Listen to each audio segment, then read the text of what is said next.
പഹൽഗാം ഭീകരാക്രമണം നടത്തിയ 2 കാശ്മീരി ഭീകരരുടെ വീടുകൾ തകർത്ത പ്രാദേശിക ഭരണകൂടം. 26 പേരുടെ മരണത്തിന് കാരണമായ പഹൽഗാം ആക്രമണത്തിന് പിന്നിലുള്ള 2 ലഷ്കർ ഇ തോയ്ബ ഭീകരരായ ആദിൽ ഹുസൈൻ തോക്ക്, ആസിഫ് ഷെയ്ഖ് എന്നിവരുടെ വീടുകൾ വ്യാഴാഴ്ച രാത്രി സ്ഫോടക വസ്തുക്കൾ ഉപയോഗിച്ച് തകർത്തതായി അധികൃതർ അറിയിച്ചു.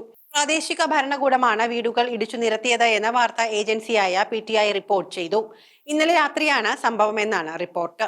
ആദിൽ ഹുസൈൻ, തോക്കർ, ആസിഫ് ഷെയ്ഖ് എന്നിവരുടെ വീടുകളാണ് തകർത്തത്. തോക്കർ അനന്തനാഗ് സ്വദേശിയും ഷെയ്ഖ് പുൽവാമ സ്വദേശിയുമാണ്. പോലീസ് ഇരുവരുടെയും രേഖാചിത്രങ്ങൾ പുറത്തുവിട്ടിരുന്നു.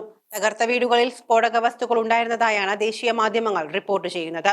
പഹൽഗാമിൽ ആക്രമണം നടത്തിയ ഭീകരരെ കുറിച്ചുള്ള കൂടുതൽ വിവരങ്ങൾ പുറത്തു വന്നിട്ടുണ്ട്. ഹാഷിം മൂസ, അലിബായ് എന്ന തൽഹ, ആദിൽ ഹുസൈൻ, തോക്കർ എന്നിവരുടെ വിവരങ്ങളാണ് പുറത്തുവന്നത്.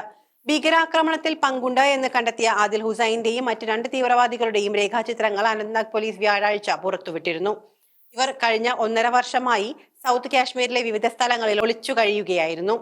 ഈ വിവരത്തിന്റെ അടിസ്ഥാനത്തിലാണ് 5 പേരെ NIA അറസ്റ്റ് ചെയ്തത്. ഹാഷിം മൂസ, അലിബായിയും കഴിഞ്ഞ 2 വർഷമായി കാശ്മീർ താഴ്വരയിലുള്ളവരാണ്. മൂസ 2023-ലാണ് ഇന്ത്യയിലേക്ക് നുഴഞ്ഞു കയറിയത്.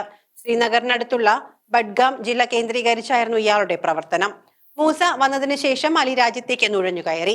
ലച്ചിഗ്രാം കാടുകളായിരുന്നു ഇവരുടെ പ്രവർത്തന കേന്ദ്രം. സൗത്ത് കാശ്മീർ സ്വദേശി ആദിൽ ഹുസൈൻ തോക്കർ 2018-ൽ പാകിസ്ഥാനിലേക്ക് പോയി ഭീകരവാദ പരിശീലനം തേടി തിരിച്ചെത്തി. മൂസയ്ക്കും അലിക്കും ഗൈഡായാണ് ആദിൽ ഹുസൈൻ തോക്കർ പ്രവർത്തിച്ചിരുന്നത്. 4ാമത്തെ ഭീകരരുടെ വിശദാംശങ്ങൾ ശേഖരിച്ചു വരികയാണ് എന്ന് ജമ്മു കാശ്മീർ പോലീസ് അറിയിച്ചു. ഭീകരരുടെ ഹെൽമറ്റുകളിൽ ക്യാമറ ഘടിപ്പിച്ചിരുന്നതായും ഇവർ പകർത്തിയ ദൃശ്യങ്ങൾ പ്രചരിപ്പിക്കാതിരിക്കാനുള്ള നടപടികൾ സ്വീകരിക്കണമെന്നും അന്വേഷണ ഏജൻസികൾ വ്യക്തമാക്കി. ഭീകരരുടെ വീടുകൾക്കുള്ളിൽ വൻ സ്ഫോടക വസ്തു ശേഖരം കണ്ടെത്തിയതായും റിപ്പോർട്ടുകളുണ്ട്. ഏപ്രിൽ 22-ന് നടന്ന പഹൽഗാം ഭീകരാക്രമണത്തിലെ പ്രധാന പ്രതികളിൽ ഒരാളാണ് അനന്ത്നാഗ് ജില്ലക്കാരനായ ആദിൽ ഹുസൈൻ. അതേസമയം പുൽവാമ നിവാസിയായ ആസിഫ് ഷെയ്ഖിന് ഭീകരാക്രമണത്തിന്റെ ഗൂഢാലോചനയിൽ പങ്കുണ്ട് എന്ന് സംശയിക്കുന്നു. മറ്റു 2 പ്രതികൾ പാകിസ്ഥാനി ഭീകരരാണ്. ഇവരെ അറസ്റ്റ് ചെയ്യാൻ സഹായിക്കുന്ന വിശ്വസനീയമായ വിവരങ്ങൾ നൽകുന്നവർക്ക് 20 ലക്ഷം രൂപ പാരിതോഷികം പ്രഖ്യാപിച്ചതായും പോലീസ് പറഞ്ഞു.